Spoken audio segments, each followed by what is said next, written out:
Olá, eu sou o professor Evandro Ramos, do seu curso Técnico em Enfermagem. Estamos desenvolvendo juntos aqui a disciplina Enfermagem Neuropsiquiátrica. Nesta aula vamos trabalhar o item 12 do seu material, procedimentos e cuidados de enfermagem em emergências e urgências psiquiátricas. Vamos lá?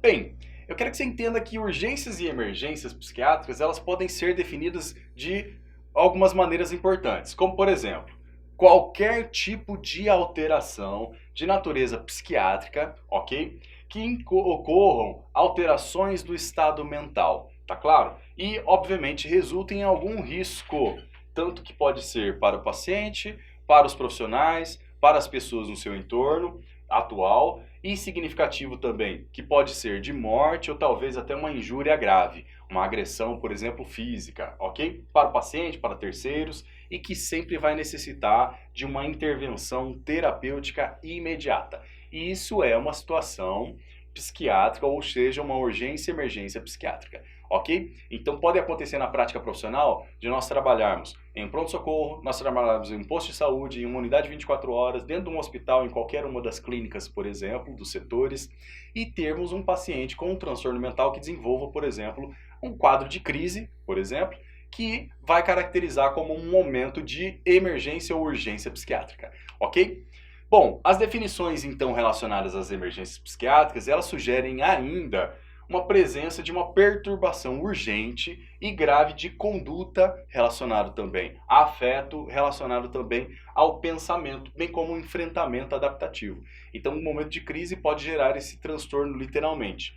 As emergências psiquiátricas, elas constituem em torno de 6% de todas as visitas nos setores de emergência. Então nós temos vários tipos de situação de pacientes que vão até o serviço de emergência e as emergências psiquiátricas representam apenas 6% dessa magnitude toda no Brasil. O atendimento às situações literalmente de urgência psiquiátrica, elas devem atender objetivos que são literalmente prioritários. Eu não devo entender aquilo lá como um piti. Essa é a importância para nós, quanto profissionais da área da saúde, que tem compreensão da magnitude dessa importância da crise, por exemplo, de um transtorno mental. Então, nesse sentido, eu não posso simplesmente entender que aquilo ali é um piti, que não é nada, não está acontecendo nada, ela está fingindo, ok? Eu não posso entender isso dessa forma. Eu tenho que entender que é uma crise e proporcionar o atendimento adequado a esse paciente, ok? É importante, então, que a gente atenda a objetivos literalmente prioritários, que são estabilização do quadro. É importantíssimo então iniciar o processo de avaliação e fazer uma estabilização desse quadro com controle literalmente de sinais e sintomas, reconhecer as patologias, então conhecendo as doenças como a gente viu nas aulas anteriores, e você vai trabalhar em sala de aula mais outros aspectos aprofundando mais esse conhecimento. Então, a identificação desse processo de identificação de doenças, além do diagnóstico médico, vai proporcionar também esse processo de cuidado mais adequado e com qualidade desse paciente. E estabelecer também quais são as hipóteses diagnósticas, o que pode estar acontecendo com aquele transtorno mental se não tiver um diagnóstico específico. E encaminhamento também para a continuidade do cuidado. Então, o serviço de saúde vai ter que encaminhar isso aí lá para a unidade de saúde, vai ter que encaminhar para um serviço de emergência, um serviço de literalmente ambulatorial, um serviço de atenção psicossocial, por exemplo, ok? O local destinado também para o atendimento, ele deve ser um local adequado que proporcione, né, ofereça literalmente segurança, estrutura física adequada, ausência de objetos potencialmente que podem ser perigosos para todos, que ele pode utilizar, literalmente também adequação aos estímulos sensoriais, ter também talvez um sistema de alarme para poder comunicar todos da equipe e obviamente outros das outras clínicas, outros profissionais de outras clínicas que possam contribuir com esse processo de emergência. Ter os medicamentos também adequados, então você vai ver mais à frente no seu curso sobre o carro de emergência e as medicações aplicadas em emergência. Os equipamentos também para a contenção, como você viu já nas aulas anteriores, como que se faz a contenção, quais são os momentos e por que a gente faz a contenção no leito, por exemplo, e serviços de segurança que estão relacionados a esse serviço diagnóstico e atendimento médico, por exemplo. As emergências psiquiátricas, então, elas são momentos literalmente críticos para todos, tanto para o paciente quanto para os profissionais que estão ali atendendo. E, obviamente, podem ser marcados por uma fragilidade e instabilidade no desenvolvimento do atendimento. Desse modo, então, é relevante que o profissional, você, eu e a equipe, ela se apresente para esse paciente, esclareça os objetivos desse atendimento, esclareça outros tipos de processo, o que está administrando de medicamento, transmita confiança, isso é importantíssimo que nós da enfermagem façamos isso.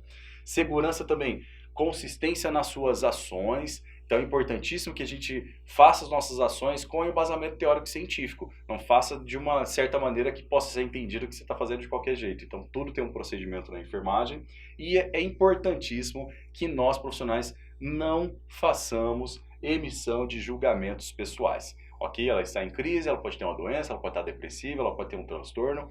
Independente do que ela tenha, a gente não vai fazer julgamento e tratá-la de maneira igual como se eu tratasse qualquer outro tipo de pessoa. Ok?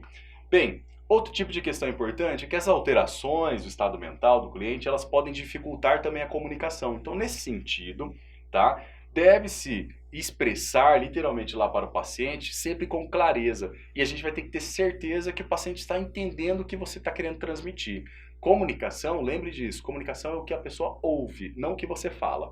Ok? Então vai existir o emissor e receptor nesse processo de comunicação, mas o fato da interpretação do que você quer dizer, ela é obviamente pela pessoa que está ouvindo, não pela pessoa que está falando.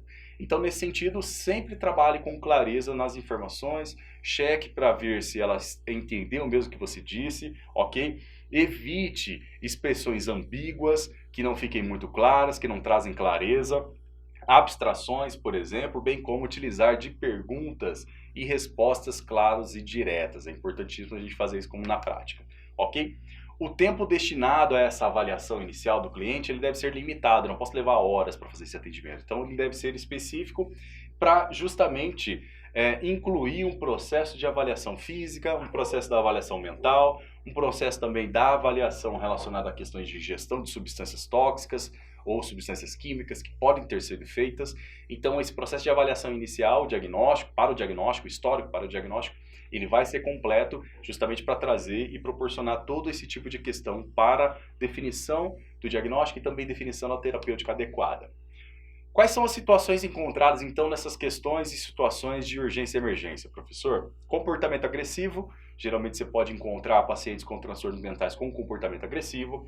Não é possível prever literalmente também um comportamento agressivo, então o paciente pode estar tranquilo e do nada ele pode ficar agressivo. E é importante também prezar pela segurança do ambiente. Sempre você deverá estar atento onde são as portas de saída, onde são as portas as partes daquele ambiente onde você vai ficar literalmente encurralado, onde as pessoas ficam com os acompanhantes, onde não pode ter acompanhante, onde você vai ter segurança, onde você não vai ter segurança. Ok? Então é importante conhecer todos esses aspectos, literalmente do layout, da planta ali da instituição que você está trabalhando, desenvolvendo seus trabalhos, para que isso não traga nenhum tipo de consequência para todos. O manejo também atitudinal, no sentido que as pessoas de risco manifestarem esse comportamento agressivo e violento, é preciso então que a gente entenda nesse manejo. Manter uma postura sempre vigilante, como eu acabei de dizer, evitar movimentos bruscos, principalmente nesses casos aqui das pessoas que têm transtornos mentais, e respeitar o espaço físico do paciente. Eu não vou ficar, obviamente, invadindo o espaço físico dele, ok? Evite também um confronto direto, então tente sempre negociar essas questões. O confronto direto vai fazer com que ele fique sempre mais agressivo e faça uma agressão contra você. Nesse manejo também é importante, tá, estar atento à linguagem que você utiliza. Então, é importante que você também entenda a sua linguagem não verbal, ok? Para você evitar, obviamente, o olho no olho, evitar desafio, evitar também ser submisso, tá? Importante isso, que se ele entender, se a pessoa com transtorno mental entender que você está sendo submisso a aí ele vai ser mais agressivo, vai se aproveitar daquele momento. E é importante também reduzir os estímulos, afastar também dos fatores avaliados como estressores, tá?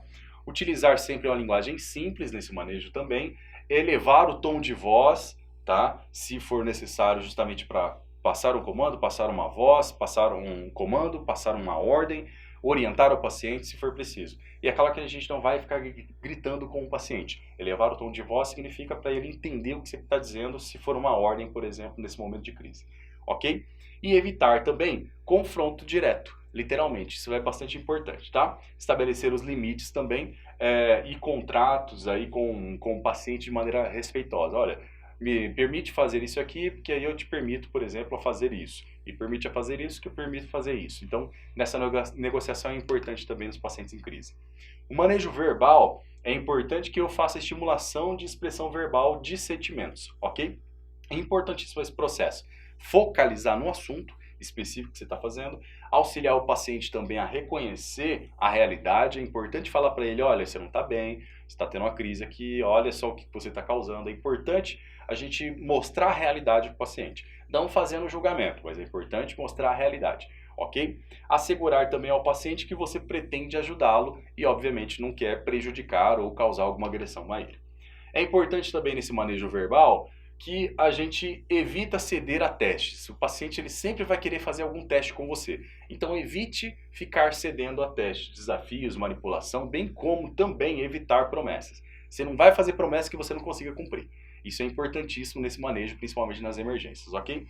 E explicar todas as condutas terapêuticas. Olha, esse medicamento vai fazer você ficar um pouquinho mais calmo, essa injeção vai fazer você ficar mais calmo. Olha, estamos contendo você porque você está agressivo, você está exaltado e você já está causando lesão, agressão a alguém. Então, nesse sentido também, a orientação é importantíssima para todos, ok? Bem, esse manejo de atitude ele é importante e verbal também para todos os grupos de profissionais. E, obviamente, esses grupos eles podem literalmente desenvolver ou demonstrar ao cliente, tá, que a equipe está presente para auxiliar e controlar, e não para literalmente agredi-lo ou prejudicá-lo. A contenção ela vai estar relacionada a esse processo também de urgência e emergência. Essa contenção pode ser mecânica, como vimos nas aulas anteriores, ou também pode ser medicamentosa, ok? Essa contenção química ou farmacológica ou de maneira física também, como falamos na aula anterior. Então, nesse sentido também, quais serão as atenções em relação aos cuidados de prevenção? Prevenir também as questões de automutilação, atenção importante também para a agressão física que pode acontecer e a tentativa de suicídio que também pode acontecer nesses pacientes. Então a gente sempre vai estar atento e evitando deixar ele sozinho, por exemplo, em banheiro, né? Se você não reparou ainda, banheiros geralmente de hospitais, eles não têm a duchinha, tá? Que é aquela mangueirinha literalmente de ducha para alguns casos de situação. Então a maioria dos hospitais já não tem, justamente porque aquilo lá pode ser utilizado para suicídio. Então é importante a gente pensar sempre nessa questão do ambiente, se pode trazer alguma situação que favoreça uma automutilação, uma agressão física ou talvez até um suicídio dentro do ambiente hospitalar, ok? E aí, é claro, a gente vai ter que agir com ações para prevenção. Bem, nesta aula então trabalhamos o item 12 do seu material, que é a respeito dos procedimentos e os cuidados de enfermagem em emergências psiquiátricas, urgências e emergências psiquiátricas. Você conseguiu compreender, então, o que é uma urgência e emergência psiquiátrica, conseguiu compreender quais são os casos e as situações mais comuns que podem acontecer e também quais são os cuidados de enfermagem que a gente vai ter que fazer em relação à comunicação e também a outros processos importantíssimos para atendimento adequado desse paciente em crise e outras situações de emergências psiquiátricas. Agradeço a sua atenção e aguardo você lá na próxima aula.